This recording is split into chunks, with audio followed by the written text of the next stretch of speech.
I hope you're hungry because you're listening to Everybody Eats. Welcome back. What's up? Welcome back to another episode of the Everybody Eats podcast. It's your host, Bensky Belazaire, co-host Edom Ekpe on the line. And we have a great episode today with a great guest, Miss Carmine Couloute, aka the future president of the United States. So, thank you, Carmine, for showing up on today's episode.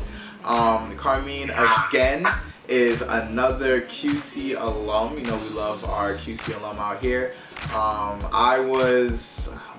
when did we meet? I think I met you maybe like I was a sophomore or junior. You were probably like handing out flyers or something like that. But I was blessed enough to be in student association while Carmine was the president of student association, or the student government, whatever you want to call it. And I know Carmine, she does 1.5 million things and she's really talented. So just glad that you're on the episode. I want to thank you for coming on today's episode. So Carmine, do you mind, wait, before we start, for all our viewers, make sure that you follow us on all our platforms. You're following us on our Instagram. Our YouTube channel is now up. That's Everybody Eats. So follow our YouTube page, Instagram at Everybody_Eats podcast. Make sure you're following us on Apple Podcasts, Spotify, wherever you listen to podcasts, we're on there. Make sure that you like, subscribe, and leave a review. And most importantly, subscribe and share with your friends so you don't miss an episode of the Everybody Eats podcast. So now let's go into today's episode. So Miss Carmine, would you mind introducing yourself and talking about yourself for a little bit? No problem at all. Thank you very much for Bensky and Edom having me on the podcast today. I really appreciate it. I'm a avid supporter of both your initiatives. I think it's amazing to see like two young men from different areas corresponding and able to kind of bring people together and while sharing knowledge also. So I really appreciate your time and your patience also with me. My name no problem. We met at Queens College. Prior to being the Student Association President at Queens College, I was the Campus Outreach Coordinator for a nonprofit or an organization called Surreal, which was the Center for Ethnic, Racial, and Religious Understanding on campus at Queens College. And basically, it was a organization that stemmed around the idea of dialogue with different people from different races, different class systems, in addition to different ethnic and also cultural beliefs. So that's how I got the opportunity to kind of meet Naba and also to meet Edom and also to meet Bensky also. So it's been a privilege since then, since my sophomore or junior year at undergrad. Got you. So what I know, like you said, I know you've been involved. You're part of Seek, you're part of Saru, you're part of all these clubs. So what was it that, why were you so involved? Is it just something you like to do? Was it, what made you, join all these clubs and give back so much? I feel like since I was a young child, or since I was growing up in New York City, I feel like what led me to be the person that I am today is that someone always gave to me. For example, I came to this country when I was 5 years old, and at the age of 5 years old, I was placed in an ESL class. And my teacher taught me how to speak, right? So wait, you were born in Haiti? Yes, I was born in Haiti. For real? Yeah, for real. Oh, snap. I thought you were born in New York. I think that. I think some people think I'm Jamaican, but that's another story. Oh, snap. I know you were born in Haiti. Shout out to all my Haitians, obviously. I'm Haitian over here. I was born in Haiti and I immigrated here at the age of 5, and it was through ESL. My ESL teacher, she was a Haitian woman. Okay. And she taught me, she gifted me the opportunity to speak, right? And ever since she kind of taught me how to speak, I never wanted to stop speaking. So I always wanted to speak for those who never had a voice. I always wanted to speak for those who I thought were in the same position as me. Embarrassingly enough, for example, it wasn't until I was in Saru or as a sophomore that I identified as Caribbean American in comparison to African American.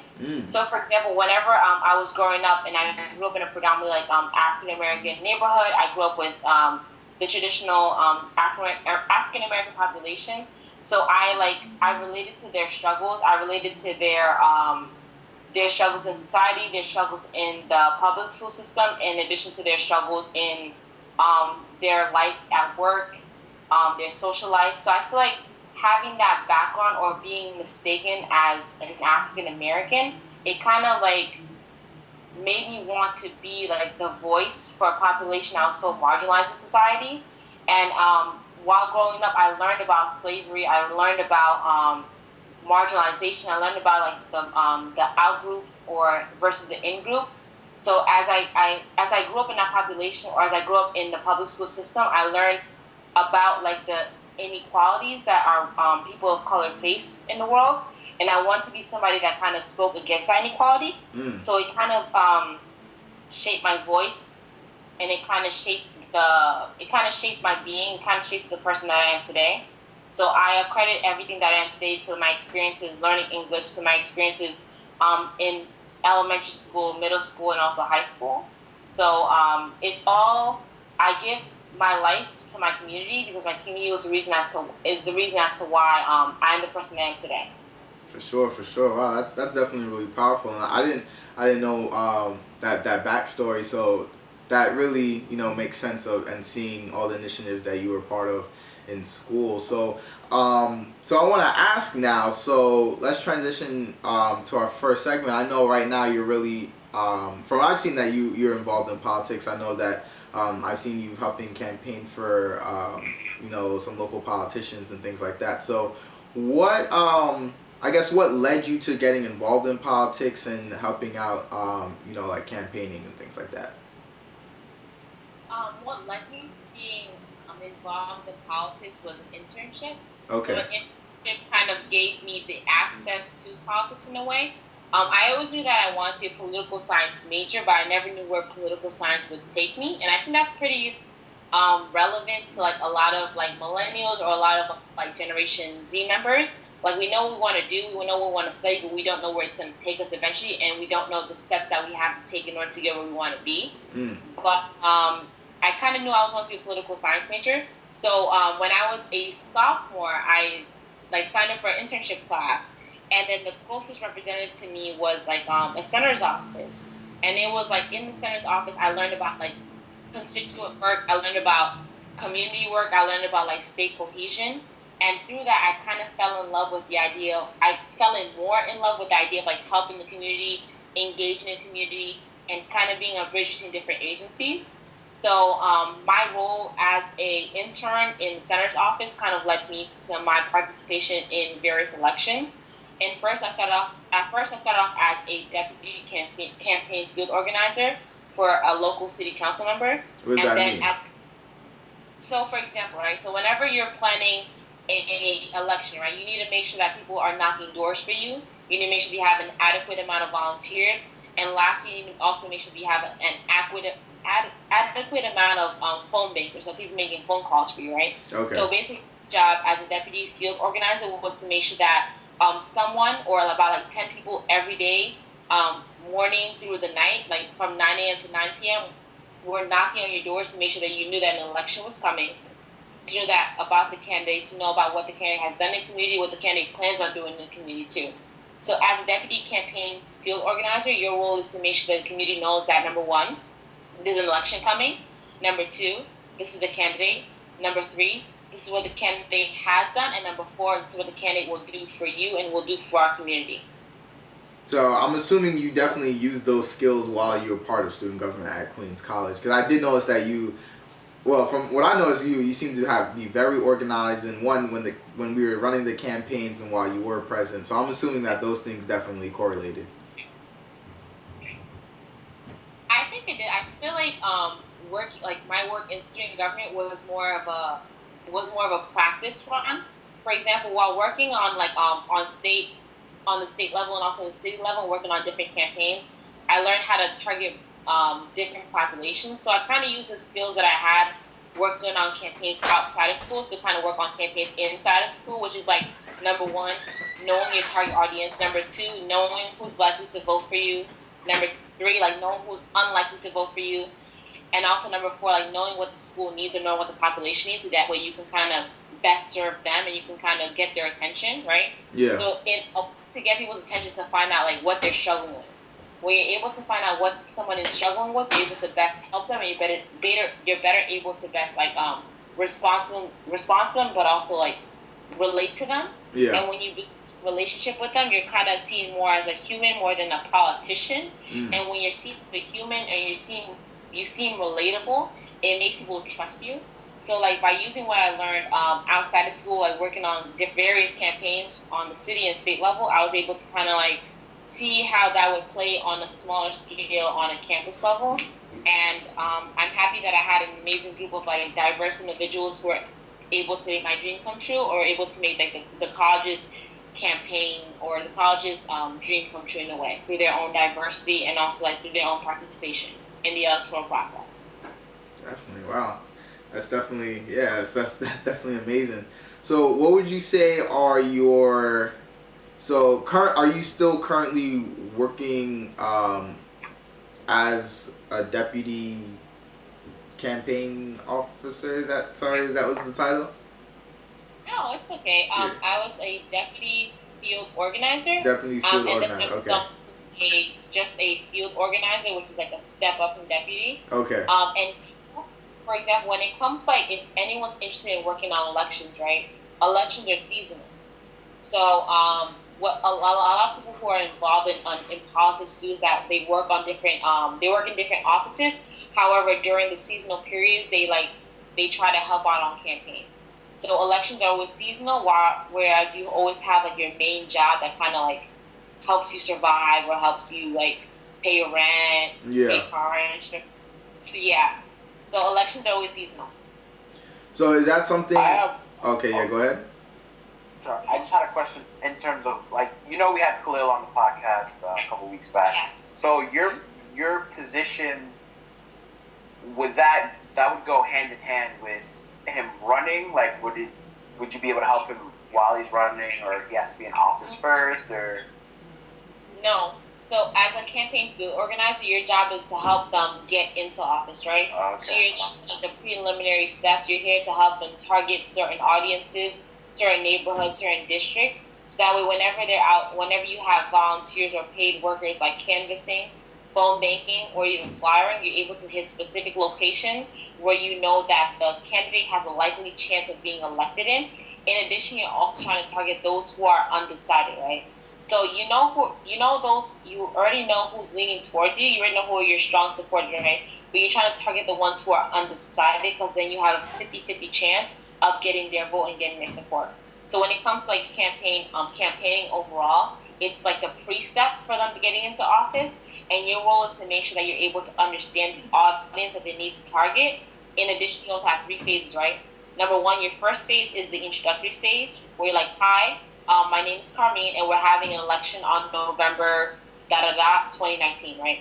Your second stage is like, hi, I know we spoke before, but again, my name is Carmine. I'm representing Khalil Anderson, and he is running for boom, right? So that's your second step, where they get more familiarized with the candidate. Your third step is like, okay, hi, we spoke 2 times before, and we want to know how you're leaning in the election, right? Are you pro Khalil? Are you undecided, or are you against Khalil? So there are about like 3 phases that you kind of go to. Number 1 is the introductory phase, where you're letting constituents know that like, hi, this person is running. Don't forget there's an election coming up. Your phase number 2 is, hey, this person has done a lot in the community, and we need your help. Please come out to vote. And the phase number 3 is like, hey, we spoke to you 2 times. We want to remind you that hey, like the elections are coming up, and we want you to vote for this person. So you. Oh, sounds like we lost her.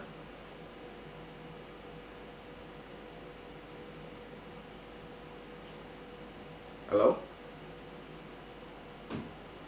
No way. Hello? I think we lost her. Okay. I can keep the audio recording. Let me pause on the video. I was into that.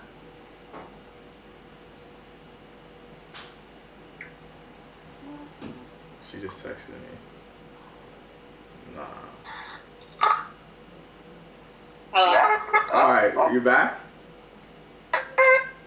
Oh.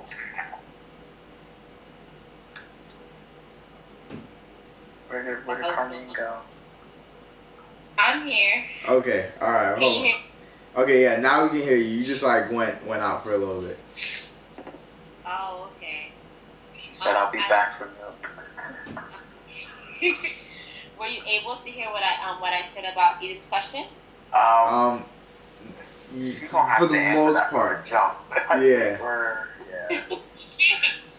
No problem. I was saying that when it comes to campaign work, there are like 3 phases that you have to go to. Yeah. For example, like Khalil is in the introductory stage, right?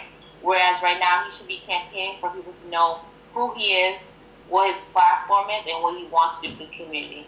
So when you're a campaign field organizer, your job is to make sure that you're introducing yourself several times, but in different methods, right? So your first method is paying. There's an election coming up. My name is Khalil Anderson, and I'm running for assembly, and these are my positions. Your second phase is, hey, we've spoken before, but I just want to remind you of what my positions are. This is what I'm running for, and don't forget the election is coming up on November, da da da da. And then your last phase is, hey, we know you haven't made a decision yet, and we know where you're leaning towards it. We just want to remind you that the election is coming up in about a week or so. So in those 3 phases, you're trying to kind of shape the narrative. You're kind of trying to shape the script to make sure that you're targeting the same people in different ways. Number 1, you're reminding them that there's an election coming up. Number 2, you're reminding them about who you are, what you represent, what you want to do. And the last one, number 3, you're reminding them again of there's an election coming up, so to come out and vote. In addition to who you are, what you represent, and what you want to do for the community. Okay, definitely. So how would you go about that? I don't know if you get coached into it, but how would you go about that without sounding annoying, I'd say, for the most part? Because I know when election season comes, you get a lot of phone calls. Yeah. You know, your occasional knock on the door, like you said. So is most of that face-to-face, over the phone, at like a rally, or...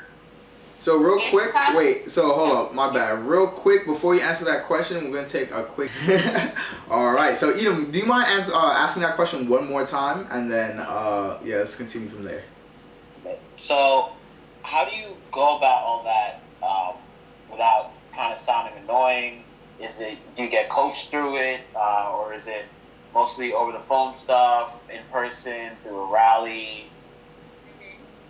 So I think that there's no way to not be annoying about it. For example, remember when we were like petitioning or like election week, right?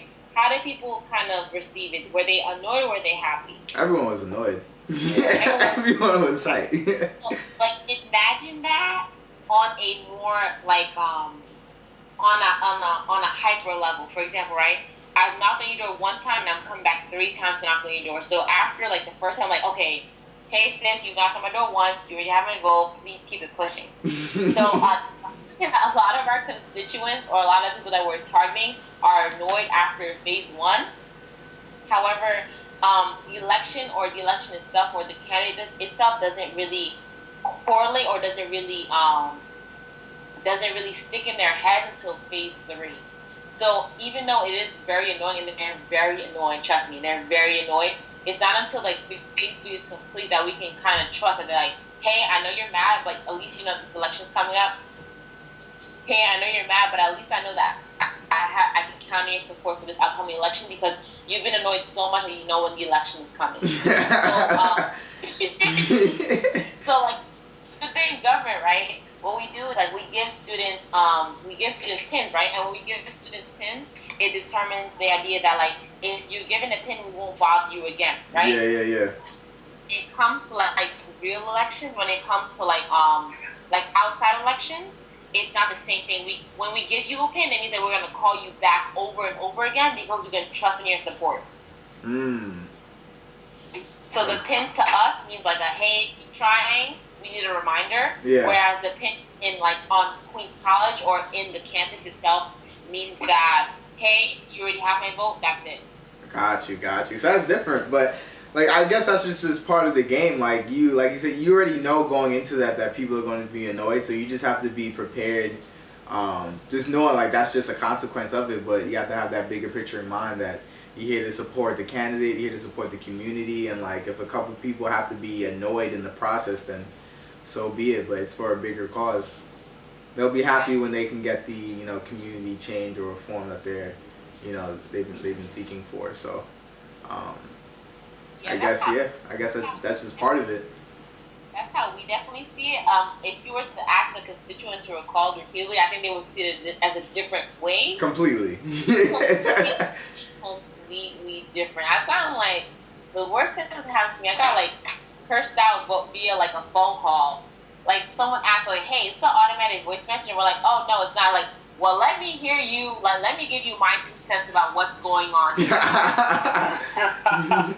"Quote unquote," black and caught me off guard. So, again, if you were to ask like the people who are being called, the people who are being targeted, it will be a different response compared to like those who are working on campaigns and those who are working in the electoral process and stuff. Yeah, for sure. I would imagine. I believe my brother went through something similar. I think he worked in like, was it Schumer's office, or he worked in like some senator's office, intern there for one summer, I believe, and he was just telling me how people would call up like the office and just like black on the interns, pretty much just like giving them their, like you said, giving them their 2 pieces about how they feel. The exact same thing. Exact same thing. Every day she get blacked on. Yeah. I feel like when it comes to like how constituent services works, right now I'm a community liaison in the senator's office. I feel like some people just want someone to kind of like unleash their anger on, and they don't care who that person is as long as you answer the phone. Yeah, like, that's it. It's clipped. And I'm going to shine. For if sure. they've been dealing with like an issue for like the past 2 years, you're gonna hear about the past 2 years in this one message. You're gonna get everything. Everything from A through Z. For sure.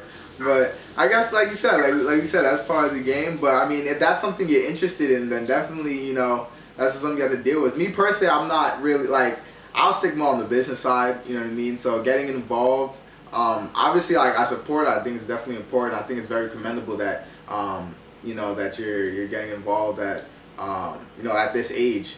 You know, me personally, I know politics isn't my area of expertise, but definitely it is important to get involved in that. Know who your local, you know, representatives are. Similar to like how we had Khalil, like making sure that you're getting involved with the local people, knowing who's you know, like running, who's running, who's looking to change things, and you know, being involved such as Carmine and like helping campaign. So that's definitely commendable. That's something that, you know, if any listeners, if you're, you know, interested in getting involved, or you're, you know, interested in getting, you know, more politically savvy, that's definitely something I guess you could just start on, looking to work for campaigns. I'm sure all these campaigns, like, I'm sure that they could use an extra hand.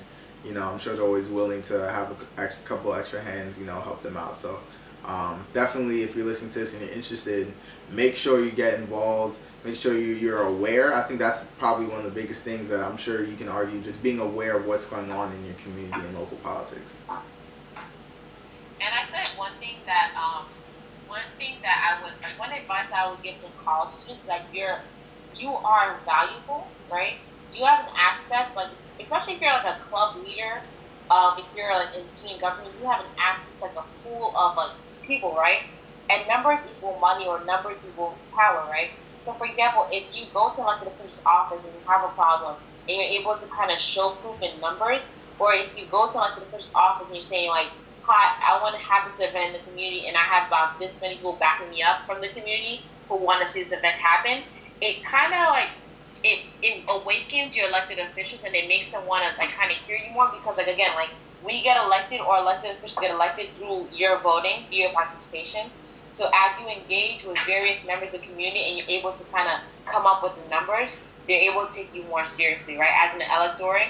And in addition, what I also want to say is that we have like a lot of like older folks who are involved in politics, and it's great because they're like a world worth of knowledge. However, we don't have enough of young people involved, right? Yeah. So I would say, like, if you're a person involved and you want to kind of see a difference in your community, you don't understand like the asset that you provide to the whole electoral process itself, right? You're bringing in new ideas, new thinking strategies, new campaigns, new marketing strategies. You're introducing these people to like various like social media outlets that people your age are more geared towards, whether that's like Instagram, and it's something that they don't have access to because they're speaking within their like 65 and older age group.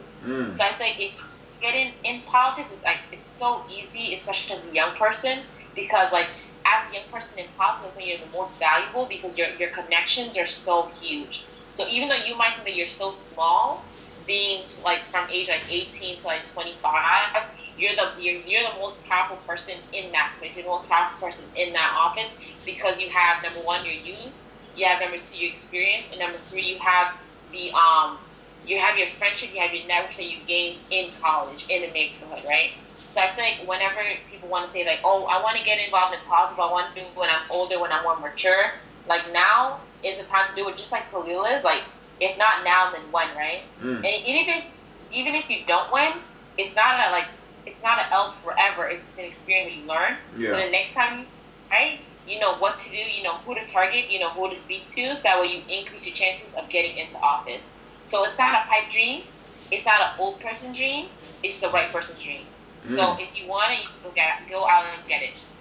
Preaching on a Sunday night. I love it. Vote Carmine 2020.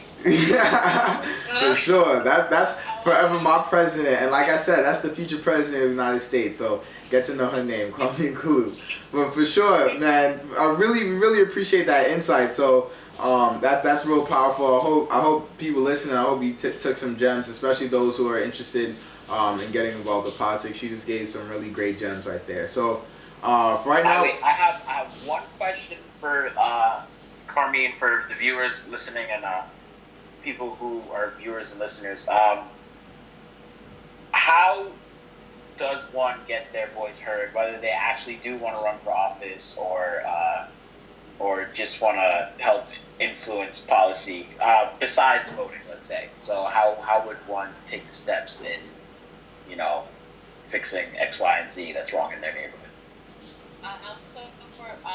I'll give a specific example. For example, what I've learned is that since I've seen less people who are younger involved in politics, what I've done in the Senate's office that I work for is create like a youth focus group. And through this youth focus group, we target students who are as young as elementary students to like post-grad, and then we kind of foster intergenerational dialogue between them.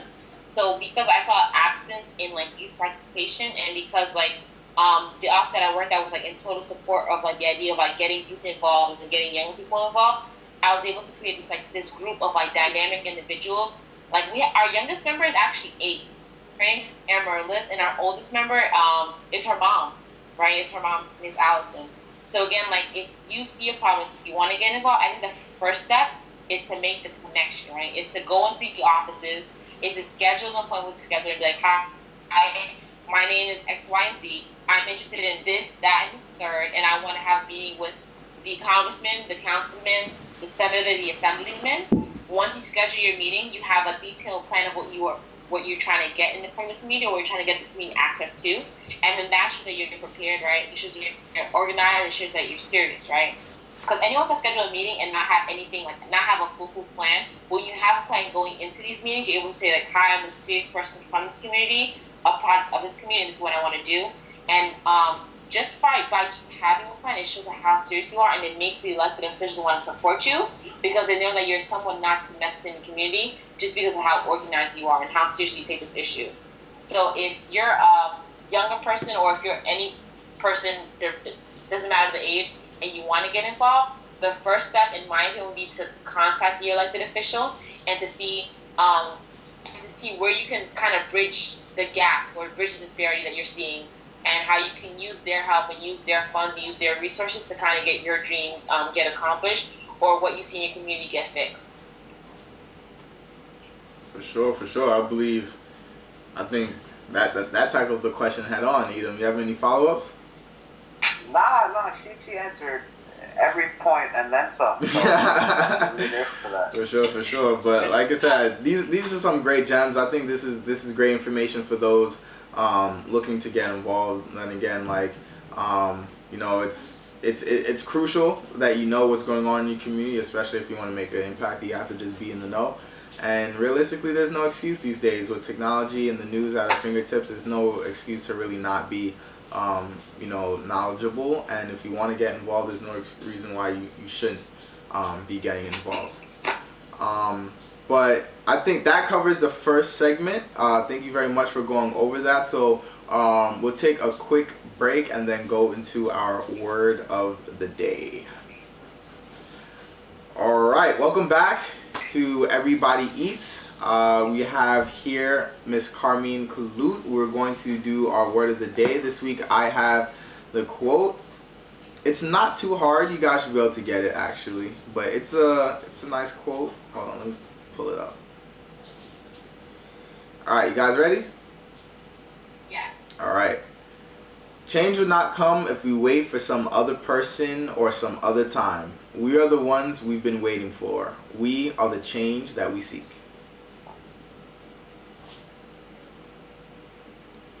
You should see my face right now. I have no idea. Carmine, do you have any idea? Do I have any idea as to like who created the word of the day? Yeah, like who said that quote? Who? Thomas Jefferson? Thomas Jefferson? No. I have two guesses. Oh. Can I have two guesses? Yeah, two guesses. Alright, so I'm thinking, said it. You're gonna call me weird for this. Gandhi? Yeah, it's No. Gandhi. No. Alright, my second guess is MLK. Close, but no. Ooh, Malcolm? Malcolm? Close. Okay, James Baldwin? No. No, not James Baldwin. He's black. Black? I think he's proud, question mark? And proud? Hella. Oh man, who's the South African president? No. No, alright. Nah. Yeah, I was gonna say Mandela. Nah, not Mandela. Yo, where'd you get this quote from, bro? It's Barack Obama. Are you serious? Yeah, that's what you guys kept tiptoeing around it. Dude, that's cheating. That's so unfair. You could What? say like president, like currently still here, like. Just say, like legit, Barack Obama was like at the tip of my tongue, and I was like, wait, and then. As I say, he's black, proud. I was gonna say he was a president, but I thought that was gonna be too close. But you guys were tiptoeing around it. You guys were close. But I'll say it one more time. Change will not come if we wait for some other person or some other time. We are the ones we've been waiting for. We are the change that we seek. Now say it in your Obama voice. In my Obama voice? Alright. Change will not come if we wait for some other person or some other time. We are the ones we're waiting for. We are the change that we seek. Close. Close. But bad. So we'll go from there, and then now we'll transition into our last segment. So we'll take another quick break and then transition to our last segment. All right, so welcome back to Everybody Eats. We're on our last segment of the day. I wanted to discuss this article that I saw. Let me pull this up one more time. I just sent it to you guys. I don't know if you had a chance to just read up on it when I sent it to you, but essentially the article is Pablo Escobar's brother released a foldable smartphone that he claims can only be destroyed by fire. So I just found that interesting. One, Pablo Escobar's brother, I didn't know he had siblings, but I'm not really surprised. I don't know if you guys saw Narcos, but that's a really great show on Netflix. That's probably one of my top 5. Essentially, his brother was working as an accountant for the Medellin cartel. He said Roberto Escobar is 71, is releasing a foldable phone through his investment company, Escobar Inc. It's called the Escobar Fold 1, and it's named after his brother. The CEO, his name is Olaf Gustafsson. Says that the screen is made of a proprietary plastic that makes it, quote unquote, makes it almost unbreakable. Saying it's the most durable telephone screen on the market. Prices start at $350. I think it's cat. You think it's cat? What? No, there's pictures, bro. I think it's. I believe the. Say it again, Carmine. It's on CNN, so it shows some type of credibility. Exactly. Okay? Alright, But like, I also, it's like the perfect marketing strategy. Like, for example, did you guys watch like the Peloton commercial with the woman who was like, a lot of people have said that like her husband gave her a Peloton. She was already like a slim woman. They're saying that it perpetuates like ideas like women's images or women's body. There's another commercial that like a gym commercial, and it uses this actress as well. So I think Pablo Escobar's brother is using a perfect English marketing strategy. Whereas using his family name. Wait, hold on, my fault. There's like scratching in the background. Can you hear me now? Yeah, that's better. I'm saying like he's using a perfect marketing strategy where he's using his family's name, his family's like long withstanding reputation or esteem or prestige to kind of like market this new idea or market this new like phone. And I think it's like in a marketing perspective, it's really smart because he's using like the He's using the name, the Escobar name. Like when they say like no publicity is bad publicity, like everyone knows the Escobar name, so it's like you're automatically gonna get that attention. So I think that's smart. I would have to look more to see like is it actually a good phone? To me, like because just because it's foldable doesn't mean that it's a good phone. Like it could still be trash. I agree completely. I think the part I think is, just chatter is the whole, like, burning by fire. Because realistically, I don't think anyone in their right mind is going to drop, 500, or what is it, $349? So, close to $400 on a cell phone just so they can burn it with fire. No, it says it can only be destroyed by fire. Destroyed by fire. And realistically, would you drop, $400 on a cell phone just to prove them wrong? You drop more on, people drop more on iPhones that break once you drop it on the floor. So I would spend $400 on a phone that could fold, and like I don't plan on burning it anytime soon. Same way you don't plan on burning an iPhone. I think there's always that one population too, and I feel like the question is, like, for example, it's kind of like ironic. For example, and whenever you get caught for a crime, right? What's the first thing you do? If you have evidence in your hand, what do? You keep the evidence, or you destroy it? You drop it. You fling it. You drop it. Right? But he's obviously advertising like this is a phone that we're using that like it's indestructible, right? So if you're involved in crime or if you're involved in any like mysterious activities, this is a phone that you honestly shouldn't even ever want. Because the only way that you can dispose of it is like if it like. Oh, if you end up burning it? Oh, I guess that's true. But I mean, if you do have a trap phone, like it'd be pretty cool to be like, yo, my trap phone folds. I mean, that's also a pretty cool flex. That's all. That's all I'm saying. Like, you pull up to a trap house, like, yo, this joint bangs, yo. Like. But then, boom, right next to you, the cop comes knocking to your door, and you can't even destroy the. While you getting arrested, be like, yo, but it folds though, yo. Yeah, we're still taking as evidence. That's actually a good thing. I mean, but alright, if the cops roll up on you and you have your phone, like if you got an iPhone in your hand, I guess you could just like try and stomp on it or something like that, like real quick if you in a rush. Yeah. I guess, yeah, you can try and break it in that like couple seconds when they bust down your door, but I guess. But I think it's still, I would definitely want to see more specs about it, like cuz the article, they didn't go into much detail about like when it'll come out and a lot of the specs, but I'm definitely something I'm curious in. One thing that did stick out to me though is that he's 71. I'm sure it's not him inventing the phone itself. I'm sure he's just, cause what did it say? Yeah, I'm sure he's just funding it.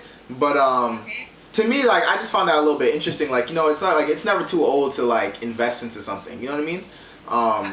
That's something that like just like investing and getting involved in different like fields and profession. That's something obviously what this podcast is about, and something that I'm really passionate about myself. But just seeing someone 71 and he's still doing new ventures, to me I was like, that's cool. It's never too late. It's never too late to try and get involved, to invest in something, to get into some new venture, new hobby, or anything like that. So And I think another message is like, hey, yo, he used to be an accountant for the cartel, and now he's, investing in tech. So like, you could always change your life around.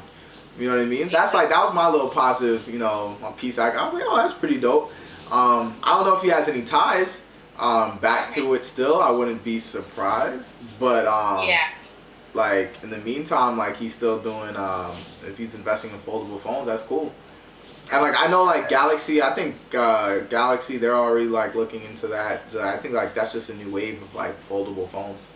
I still don't really like. I would have to see one in person because I really don't see like what is cool about it.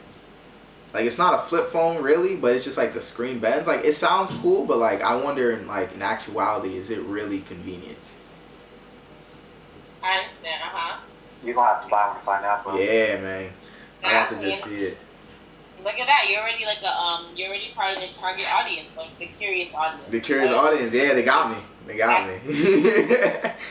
But for sure, I know. Man, what was it? Man, I lost my train of thought.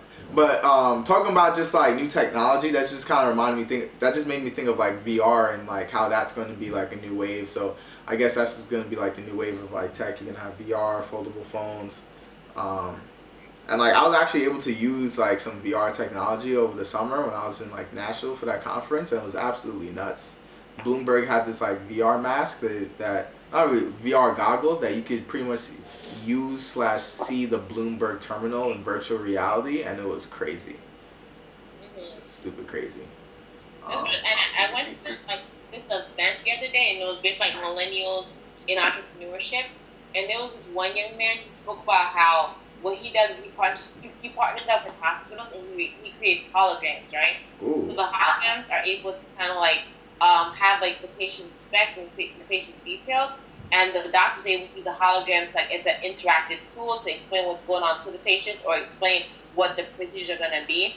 And this other young man, he was fairly young. He graduated from Yale University with his master's, and he went into like corporational psychology. So I think when it comes to like entrepreneurial ventures or the idea of like being too old or being too young, there's no such thing, because right now a lot of like people who come out of college, like some of them who are open up their own businesses have never really worked for anyone. They've interned, they've been in school, but they haven't been actual employees. Yeah. So that stop thinking. I think you should just take the risk. Like one young man, he has like a dental nonprofit, whereas he was going to Columbia and then he dropped out of Columbia Dental School or NYU Dental School, whichever one. And what he did was he went to Columbia for a master's in nonprofit working, and he opened up his own nonprofit centered around dental. So he goes to different countries. He interacts with different dentists from those countries. He helps them like elaborate on like the importance of dental hygiene, dental health, and then he kind of created his whole social network around there. So if you have an idea, if you have a venture, regardless of how old you are, how young you are, it's never too late for you to start. You just kind of just do it, just like Bensky and Edom did. Just like do it. And then if you fail, you fail. But like, hey, cheers to the next venture. Yeah, for real. If you fail. If you're gonna fail hard, and then just learn from it. Fall forward, bro. Yeah, if you're gonna fall forward. Always move some stuff forward. And I think that's amazing. Honestly, like I would love to. Possibly I can get connected with those guys because all those sound really amazing. And I'm really for. Since I went to the EYL event last week or 2 weeks ago at this point, I'm really just like stoked about just like starting businesses, entrepreneurship. Like it just really like relit a fire just seeing people of all different ages, people younger than me, older than me, of all different backgrounds, of all different ages, just having that entrepreneurial and just like go get it mindset. And that's just something that's really lately in my heart. I'm like, yo, I know for sure I can't spend the rest of my life having to work for someone else. Right now in the meantime, it's cool, but like I know that my end goal is definitely I want to bring as much value as I can to someone, but I have to do it on my own time. I have to be somewhat self-employed, but for sure. That sounds really cool though. I like that dentistry that dentistry idea. That sounds really cool. And a fun fact, mutation. Oh, Haitian, let's go. Let's go. For sure. Shout out to all my Haitians out there. We love you. I'm gonna be missing out on some soup jumu this winter. I'm not really happy about it. Visiting our Ghanaian cousins this winter break and this January break, so I won't be missing out on the Haitian festival. What, man? So I'm gonna need to get me somebody, maybe one of our Haitian viewers, right? If you're so kind, you can airmail some soup jumu. I'll warm it up over here, and we could take part in some of those festivities, or maybe I'll just have my parents do it. But for sure, that's definitely one thing that I miss down in Virginia. We don't have as much Haitian food as we do back in New York, but that happens. One day, maybe I can open up like a Haitian spot in here. Exactly. See, if there's something missing in the market, you just gotta put it in. You just gotta put it in, right? So definitely, I go find some other Haitians. All right. Haitians put it in. Yeah, I mean Haitians are everywhere, so we'll find some. But for sure, man, I think that covers all the topics that we want to talk to you about today. Again, Carmine, thank you very much for coming on to this week's episode this late. We look forward to everything that you're gonna do in your life. I look forward to seeing you grow and seeing you succeed. Whenever you're on the presidential ballot, just let me know. You got my vote. Like you gotta put it. We used to talk about this the other day. You gotta speak into existence, right? So the day they changed these laws about people being like, if you're born outside America, you can't be president. I'm in. Oh, that's true. That's true. She's still gonna be president of the United States. I don't care what. Yeah, we'll find a way. We'll find it. a way. My expensive campaigning, I'll help you get elected. All right, I'll help you get there. Got you. But again, thank you very much for being on this week's episode. Edom, I hope you're healing up well. I know that you're starting to walk, and you're saying you're doing light jogs and everything, so I'm happy that you're healing up well on your ACL. Just want to give big shout outs to the people at EYL. Their conference was amazing. I met a lot of people. Definitely we're going to get some of those people on this podcast in the next couple episodes. And just thank you again to EYL. If you guys don't know, Earn Your Leisure, they have these about monthly. They do these workshops around the United States. So definitely get yourself plugged. Amazing podcasts, amazing people that they interview on there. Our YouTube page is now live. Still working on adding all those videos up from our previous episodes, but those will be up in the next couple of days. Continue to follow us on all our platforms, on Instagram at everybody_eats podcast. That's where we post videos, links, all that good stuff. As well as just make sure you're following us on our platforms of Spotify, Apple Podcasts. Make sure to like, subscribe, leave a review, share with your friends, share the love. Everybody eats, cooking up ideas and giving food for thought. See you guys next week. Peace.